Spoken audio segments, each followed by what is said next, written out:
हर हर महादेव, श्री शिवाय नमस्तुभ्यम। दोस्तों, सबसे पहले आप लोगों को हिंदी वर्ष से नव वर्ष की शुभकामनाएं और नवरात्रि की सभी को शुभकामनाएं। तो जो लोग कलश स्थापना नहीं करते हैं वह किस प्रकार करें, इस प्रकार से मैं कलश स्थापना 9 दिन का कभी कभी नहीं कर पाती हूँ, तो मैं इस तरीके से माता रानी की चौकी सजाती हूँ। आज हम इसी पर वीडियो बनाए हैं। जो मेरे चैनल पर नए आए हैं वो मेरे चैनल को सब्सक्राइब कर सकते हैं। वीडियो पसंद आने पर वीडियो को लाइक शेयर कमेंट अवश्य करिएगा। तो देख सकते हैं कि यहाँ मैं लाल वस्त्र, पहले लाल कपड़े को बिछाती हूँ, फिर माँ दुर्गा को इस तरीके से उनको वस्त्र धारण कराई। आज सुबह 6 बज के कुछ मिनट से नवरात्रि का शुभ मुहूर्त था, लेकिन उस मुहूर्त में लोग कलश स्थापना कर सकते थे, लेकिन मैं कलश स्थापना नहीं कर रही हूँ किसी कारणवश से।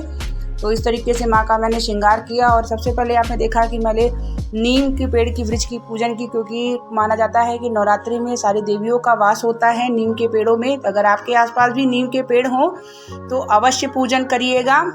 प्रतिदिन उन्हें दिया समर्पित मत करिएगा, कोई गर्म चीज़ मत समर्पित करिएगा, क्योंकि माता शीतला का भी वास होता है। इस प्रकार से मैं श्रृंगार माता रानी को समर्पित कर रही थी, बिंदी चूड़ी, और इस तरीके से माता रानी मेरी बहुत प्यारी लग रही थी, साक्षात माँ का स्वरूप ऐसा लग रहा था मानो आ गई।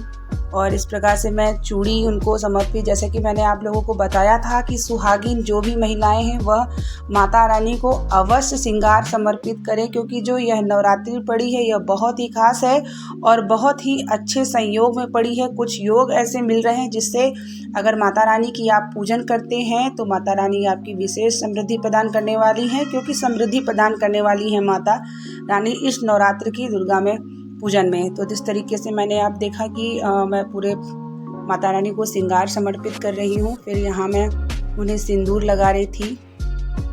माता रानी को, सुहागिन औरतों को अवश्य सिंदूर लगाना चाहिए। और इस प्रकार से मैंने माता रानी के जब श्रृंगार कर ली तो इस तरीके से मैं अक्षत, इत्र, जो भी आपके पास श्रृंगार का सामान है अवश्य चढ़ाइएगा। और इस तरीके से माता रानी को तांबूल बहुत है प्रिय है, तो तांबूल में एक इलायची, एक लौंग और एक पान वाली पूजा वाली जो सुपारी होती है माता रानी की पूजन में अवश्य समर्पित करिएगा। और इस जैसे कि जो लोग कलश स्थापना करते हैं वो भी रखते हैं, जैसे आप कलश स्थापना जो लोग नहीं कर पा रहे हैं, तो मैं इसलिए जो वीडियो में बनाई हूँ इसलिए कि जो कि लोग नहीं स्थापित कर पाते हैं किसी कारणवश, तो इस प्रकार से माता रानी की पूजन कर सकते हैं। और लाल पुष्प माता रानी को अवश्य समर्पित करिएगा। अगर देवी पुष्प है तो ठीक है, नहीं तो गुलाब, लाल गुलाब था मेरे पास, तो इसे ही मैं माता रानी को समर्पित कर रही थी।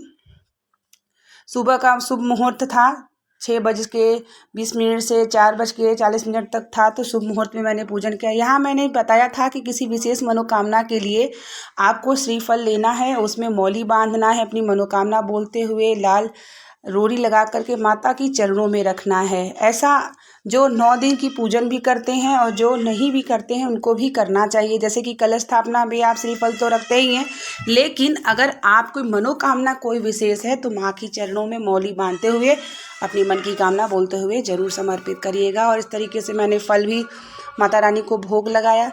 और अगर जो सुबह नहीं कर पाए हैं तो कोई बात नहीं, आप थोड़ी देर में भी पूजन कर सकते हैं, क्योंकि इस बार नवरात्रि 9 दिन का है तो पूरे दिन नवरात्रि माना जा रहा है।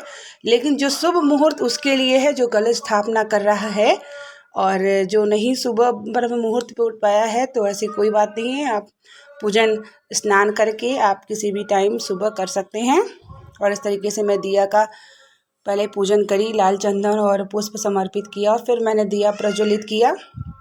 इस प्रकार से मैंने माता रानी का श्रृंगार करके, इत्र लगा करके, भोग समर्पित करके, श्रृंगार समर्पित करते माता रानी की पूजन की। और माता रानी को इस तरीके से मैं श्रीफल को चुनरी में लपेट के रखी, क्योंकि लाल वस्त्र आपके पास हो या चुनरी हो, और अगर नहीं भी है तो आप मौली बांध करके भी माता रानी के चरणों में रख सकते हैं।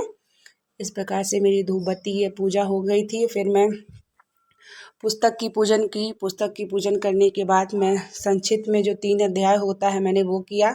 और अगर आप लोगों के पास समय हो तो आप लोग 13 अध्याय माता रानी का कर सकते हैं। इस तरीके से मैंने पूजन किया।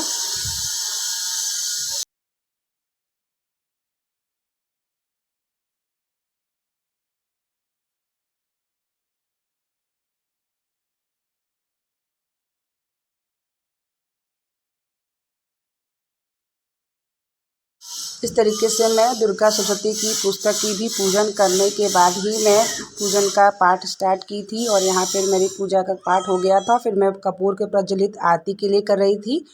तो कैसी लगी मेरी वीडियो की जानकारी अवश्य कमेंट में बताइएगा। और आप लोग किस प्रकार पूजा माता रानी की कर रहे हैं, आप लोग कमेंट में अवश्य बताइएगा। मिलते हैं नेक्स्ट वीडियो के साथ, नेक्स्ट जानकारी के साथ। तब तक के लिए आप लोगों को श्री शिवाय नमस्तुभ्यम। हर हर महादेव।